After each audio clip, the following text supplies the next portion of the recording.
When I was 3 years old, I remember my mother putting me to bed. It was at my grandfather's house. We were there on vacation. She closed the windows and pulled the heavy blinds, and I remember asking her, "Does this mean that no one could get through?" She turned to me and said, "Anything done by man can be undone by man." This might not have been the best thing to say to a 3-year-old, but that lesson has stuck with me ever since. The IDF has a much sharper, more tactical version of that wisdom, and that is ingrained in every officer. The line of contact will always break. No matter how high the wall, how deep the trench, how many soldiers you put forward, eventually the enemy will get through. This is meant to be a way to govern how you plan your defense. Don't put too much faith in that line, because no matter what you do, it can be breached. Always have a backup plan.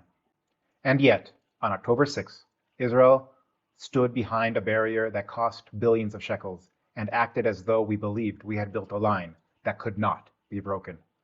The core question of the strategic catastrophe of October 7th is not simply how Hamas broke through, but how could an army, a nation, which knows this fundamental principle so well, have been so surprised when that line broke? I believe one reason is that we forgot a fundamental rule in defense. Even the worst defense works 100% of the time when no one is attacking. By mistaking quiet for success, we steadily put more and more faith in a physical, robust barrier, trusting that it would hold, trusting that it would not be breached. Welcome to Causality, where we take a look at the causes behind world events. The news reports the symptoms, we provide the diagnosis. My name is Shalom Bar Eretz.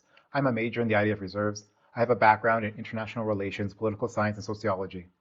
And as always, this is my own analysis. It is in no way official, and I am sure many people will have differences of opinion.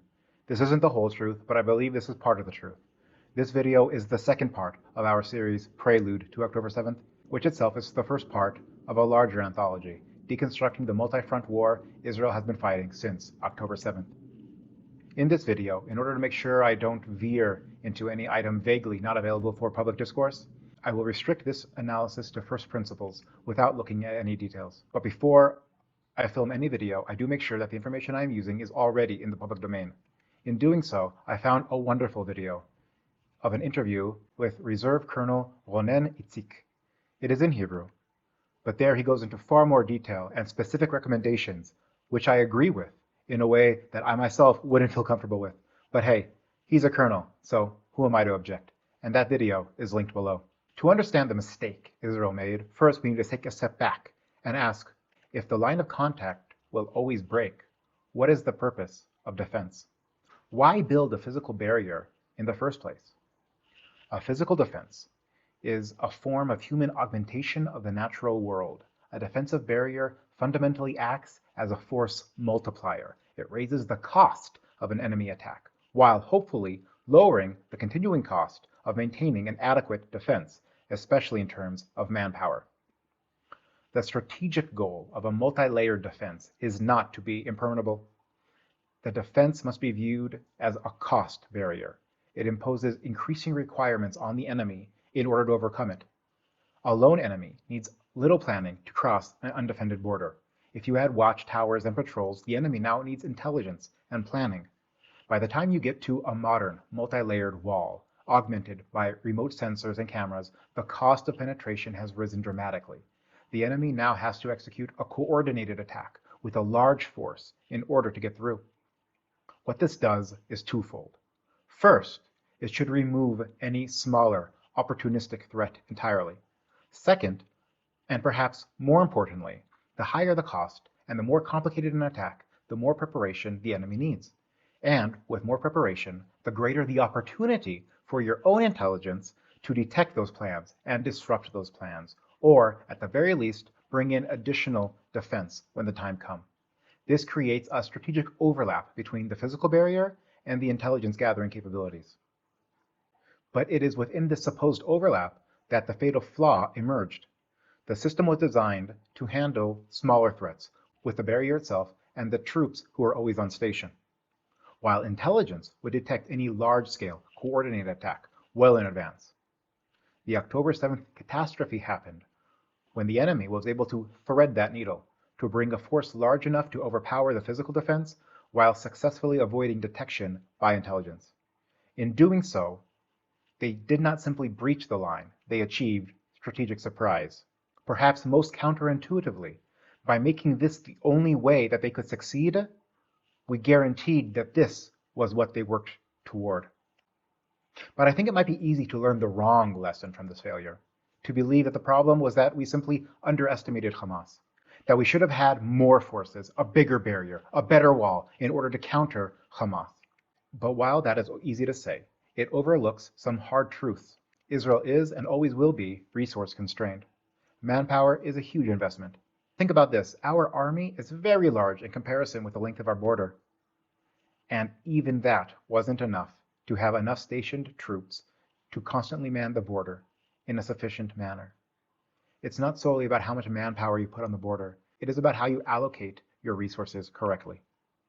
Another perhaps psychological problem is that when your defense is successful year after year, even if it is only successful because no one is attacking, it is easy to steadily remove more and more troops. It is easy to think that the problem has been solved. It is easy to fall into what in Hebrew is called hakonsepsia, the conception, or more accurately, the misconception. But even so, this, in my mind, is the secondary problem.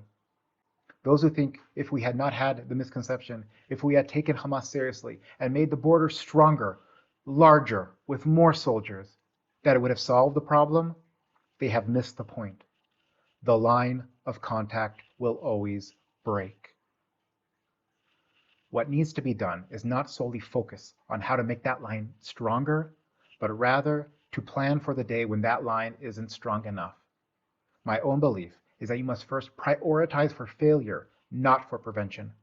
When you are operating under strict resource constraints, allocating resources to one endeavor necessarily means taking it away from another. We must plan for the dangerous, not for the expected.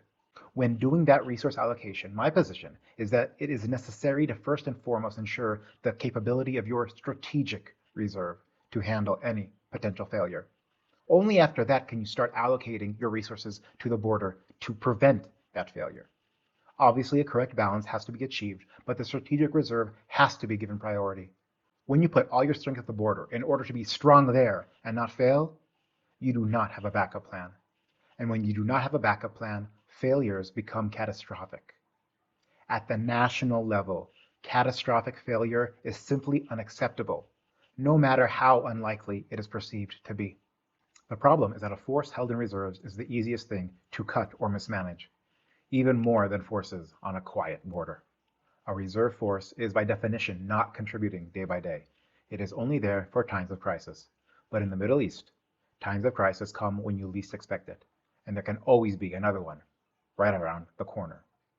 We should not cut ourselves slack with the forces held in reserve on the national level in a way that would be unacceptable for a simple battalion. We cannot operate under the assumption that intelligence will be there. We cannot operate under the assumption that the line will hold. The quiet years were not a period of successful defense. They were a period of being lulled into a false sense of security.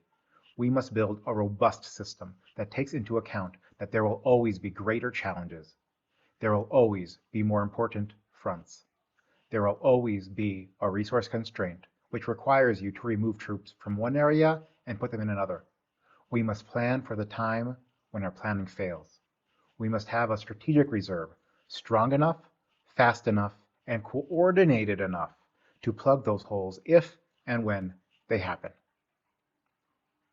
This structural failure, the over-reliance on a physical barrier, and the neglect of a large enough and capable enough reserve force standing at the ready in conjunction with our previous video on intelligence failures before October 7th, together lead into the final video of the series, which looks at why the catastrophe always comes from the threat you did not think was real. Again, this is causality. The news reports the symptoms. We provide the diagnosis. Like, subscribe, share this video with friends and family. Find out more about me in the links below. And until next time, take care.